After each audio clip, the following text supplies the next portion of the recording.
Brought to you by V-Guard, co-powered by Sensodyne.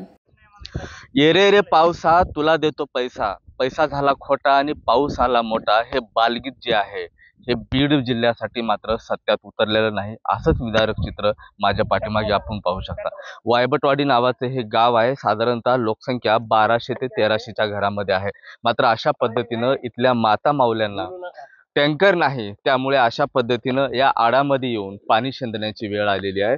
आडाची उंची पाहिलं साधारणतः 70 ते 80 फीट एवढी आहे. कधीही कुणाचा तोल जाऊन अनुचित प्रकार घडू शकतो, दुर्दैवी प्रकार घडू शकतो. मात्र थेंबभर पाण्यासाठी इथं आटापिटावा करावा लागतो. अर्थ हाक आहे त्यांची, मात्र प्रशासन आणखीन जागा झालेलं नाही असं दिसतोय. माझ्यासोबत काही महिला आहेत, जाणून घेण्याचा प्रयत्न करतोय. देखिए उनका काम है अफवाह से गर्मी बढ़ाना और हमारा काम है माहौल को ठंडा रखना. हमारा नेता कैसा हो जो माहौल को रखे ठंडा वैसा हो. अब की बार वी गॉट एयर कूलर का चमत्कार. किती दिवसापासून हे पाण्याची वणवण आहे? ते आता 5-6 महिने झाला आम्हाला पाणी नाही, काही नाही. एक टँकर येते ते बी पुरत नाही साऱ्या गावाला. 4-5 दिवसाला पाणी सुटतंय आम्हाला. पाणी प्यायसाठी नाही, वापरायला बी कसलंच नाही. शेतानी पाणी नाही, कुठंच पाणी नाही आम्हाला. हे असं आडाच न्यावं लागतंय थोडं थोडं. ते आम्हाला महिलाला उपसा बी येत नाही, पाणी काहीच नाही. आजी, तुमचं वय किती आहे? तुम्ही पण आला इथं पाणी भरण्यासाठी? काय करावं, बरं लागतं ना मला बी.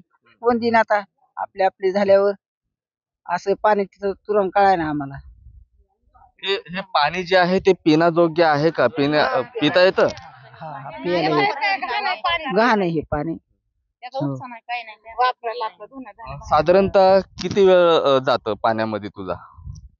तासभर, 1 तास जातो. 1 तास आपली थोडंच पाणी भेटतं. बाकी अभ्यास वगैरे कसा? ठीक आहे, टाइम भेटत नाही. पाण्यात जातो टाइम.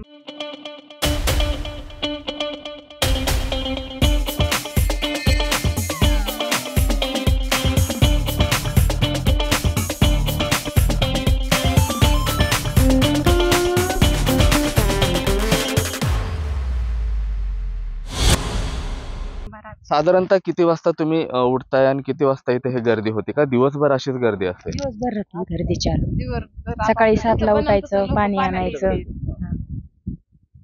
काय काय दिनचर्या असते? किती पाणी लागतं एका घराला? पाणी दिवसभर भरच लागतंय ना. घरी लेकरं, काही बी उन्हाळ काम असते, काही पण उन्हाळ्याचे काम राहते दिवसभर. घरी असल्यावर जास्तच पाणी लागतंय. गडी माणसं राहत नाहीत, बीडला जाते, मग बाया माणसालाच न्यावं लागतंय पाणी. उपसायला चाकं नाही तर आडावर.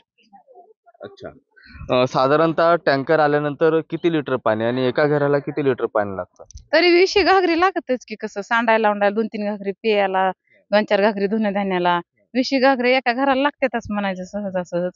पण त्यात न्यावंच लागतंय ना, कसं तरी वापर करावाच लागतोय.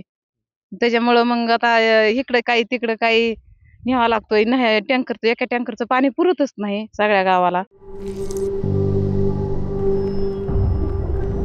झिंझिण्यांपासून त्वरित आराम मिळवा सेन्सोडाईन रॅपिड रिलीफ बरोबर. प्रशासनातला व्यक्ती इथं येत नाही कधी? तुमची अर्थाक जाणून नाही घेतली? नाही घेतली. कोण येतंय आपलं येते, पण ती असेच समजा नाही समजल्यामुळं कोणी समजून घेतंय, कोणी नाही घेत. आणि आपल्या समजा बायांना तर पाणी न्यावंच लागतंय, नाही घेतल्या समजल्यामुळं. आता किती दिवस झालं, 4-5 महिने झालं असं चाललंय. आता काय तुमची मागणी राहील पाण्यासाठी? पाण्यासाठी काय आम्हाला वाटतंय असं पाणी आमच्या गावाला यावं, टँकर बिंकर. आम्हाला पाण्याची लय तुरंकाळे.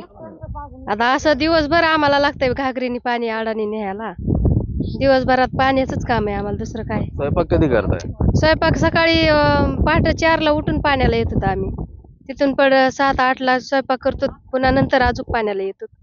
पुरतच नाही पाणी. नक्कीच हे विदारक सत्य वायबटवाडी गावचं आहे. गावासाठी 2 टँकर मंजूर आहेत, मात्र एकच टँकरवर इथली तहान भागवली जाते. अनेक वेळा प्रशासनाला विनंती करण्यात आली तरी देखील एक जो टँकर आहे तो अद्याप दिलाच नाही. त्यामुळे इथल्या महिलांना, माता माऊलींना घरकाम आवरून, सगळ्या गोष्टी आवरून या आडावरती दिवसभर पाणी शेंदण्याची वेळ आलेली आहे. आता तरी प्रशासन जागं होईल का आणि वायबटवाडीच्या या ग्रामस्थांना पाणी देईल का, हाच मोठा प्रश्न आहे.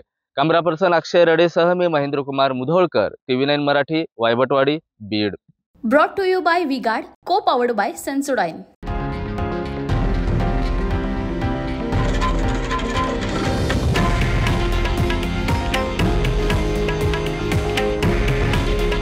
हे आहे देशातील नंबर 1 न्यूज नेटवर्क आणि आपण पाहत आहात TV9 मराठी. काळजी तुमची, हित महाराष्ट्राचं.